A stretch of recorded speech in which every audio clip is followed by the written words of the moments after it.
Vamos agora falar de saúde no nosso quadro Vida. Vida. Oferecimento Oftalmed. Oftalmologia, tradição e tecnologia.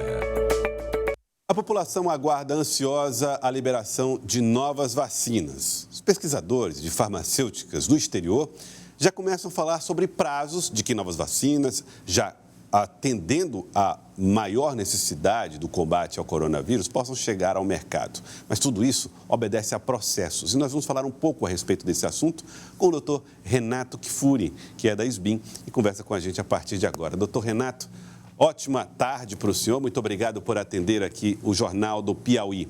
Bom, como é que hoje a SBIM avalia o andamento e a pesquisa em relação ao descobrimento de novas vacinas? Esse é um ponto importantíssimo. Boa tarde, Joel. Prazer falar sempre com vocês e a turma aí do Piauí. Sem dúvida, com a chegada da variante Ômicron, as vacinas que foram licenciadas até então perderam um pouco da sua eficácia em relação à prevenção das formas leves da doença. Mesmo mantendo uma ótima prevenção para a forma grave, internação e morte, as formas leves, hoje a gente assiste, né, todos vacinados ainda adquirindo o Covid, com chance de hospitalizar muito pequena, mas a vacina não consegue mais prevenir de maneira efetiva as infecções leves.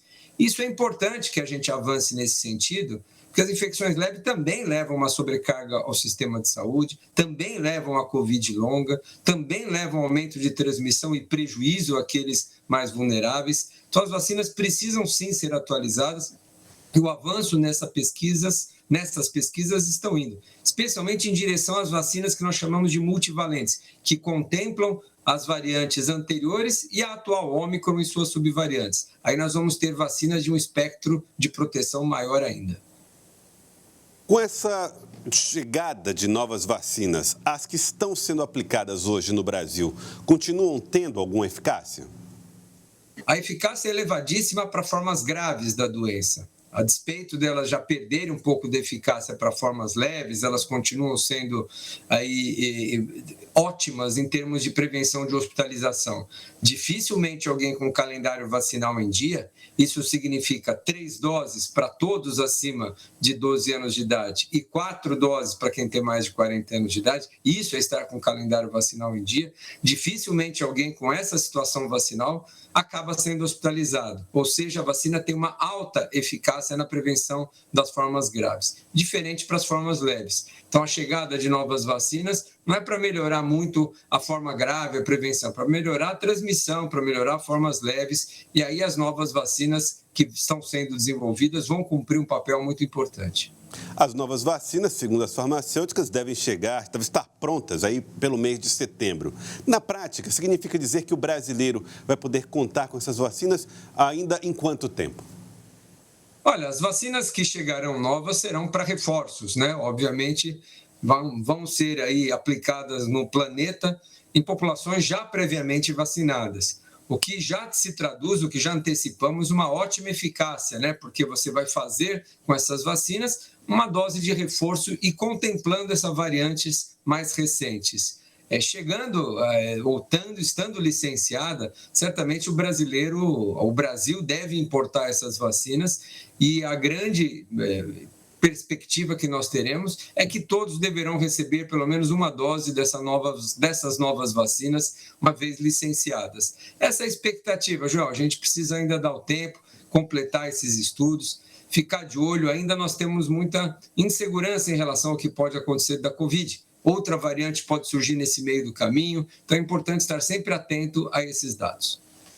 Esse mês, o Instituto Butantan conseguiu, junto à Anvisa, autorização para aplicar vacinas em crianças entre 3 e 5 anos de idade.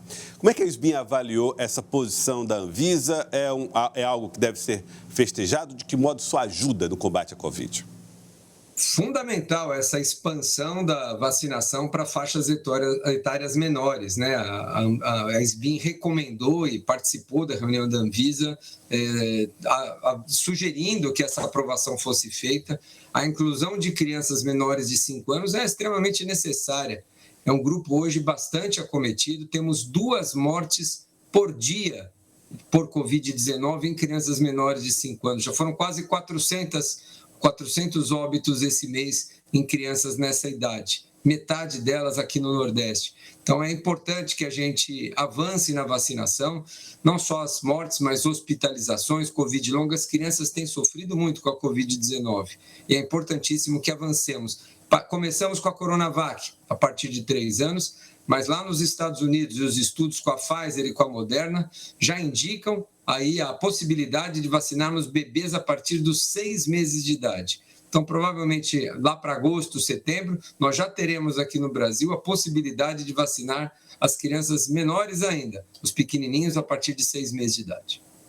Há agora uma atenção, né, com o público infantil, a necessidade de vacinações. Ao mesmo tempo, no Brasil, a gente está observando, aqui no caso, por exemplo, do Piauí, uma dificuldade de adesão à 4ª dose ou à 2ª dose de reforço.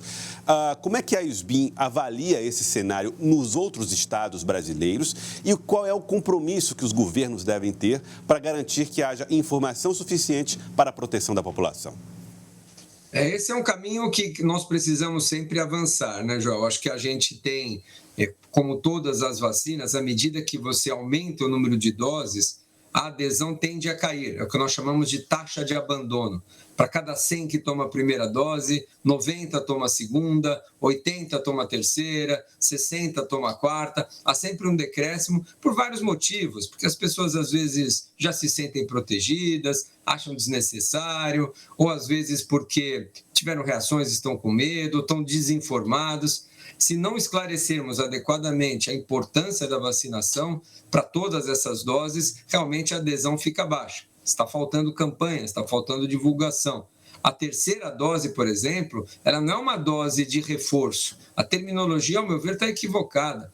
Ela é parte do esquema primário. Ninguém está protegido com 2 doses. A terceira dose eleva a proteção dos indivíduos a patamares muito superiores do que 2 doses. Diferente da 4ª dose. A 4ª dose recupera aquela proteção obtida com a terceira dose. A terceira não. A terceira incrementa em muito a proteção conferida de 2 doses. Então, de novo, todos, a partir de 12 anos de idade, devem ter 3 doses de vacina Covid. Em breve, as crianças de 5 a 11 anos também vão receber a terceira dose. E a partir dos 40 anos, para os indivíduos que já começam a perder a proteção, a 4ª dose já há evidência suficiente mostrando, primeiro, que é segura. Não há nenhum problema em vacinar, não tem mais reações. Pelo contrário, a tendência às reações é diminuírem com o número de doses. E são fundamentais, é efetiva para a prevenção da doença nessa população. Normalmente, os pesquisadores e cientistas demoram aí 10 anos para desenvolver uma vacina em condições normais. Na pandemia, em 2 anos, 2 anos e meio, já se tem a vacina contra a Covid amplamente acessada no planeta e agora as expectativas sobre um aperfeiçoamento dessa vacina para a nova variante. Como é que o senhor avalia o trabalho dos pesquisadores ao longo desse período de enfrentamento à Covid-19?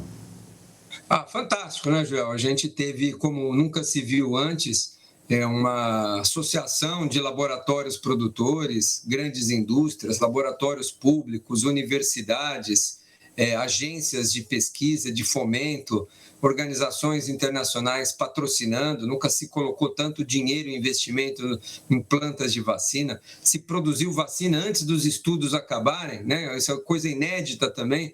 Normalmente as fábricas e os produtores começam a produzir a vacina depois que ela é aprovada. Aqui não, já foi a produção sob risco, nem sabia se os estudos iam dar certo, as vacinas estavam sendo produzidas a ponto de, no dia seguinte do licenciamento, pessoas já estão sendo vacinadas, né, em países já implementados. Então, todo esse esforço, inclusive das agências regulatórias internacionais, em abreviar esse período, foi fundamental para o enfrentamento da pandemia. E, olha, não se abriu mão em nenhum momento dos dados de segurança, dos dados de eficácia. Todas as vacinas só foram licenciadas quando se confirmaram que eram seguras e que protegiam. E hoje, com a experiência de mais de 11 bilhões de doses de vacinas aplicadas, nós temos no planeta 8 bilhões de pessoas e já 11 bilhões de doses da vacina já foram aplicadas. Não há experiência similar anterior a essa. Nunca se aplicou tantas doses de vacina em tanta parte da população. E os dados confirmam que os estudos lá atrás mostraram. vacinas extremamente eficazes, evitaram milhões de mortes e vacinas extremamente seguras. Nenhuma delas precisou ser retirada do mercado porque trazia malefícios a alguém. Pelo contrário, o benefício que elas trazem superam de longe esses raros efeitos colaterais. É sem dúvida, um avanço enorme para a ciência. Doutor Renato Kfouri, muito obrigado pela participação com a gente no Jornal do Piauí. Eu que agradeço. Ótima semana a todos. Grande abraço. Obrigado, doutor Renato Kfouri, participando com a gente do nosso quadro Vida.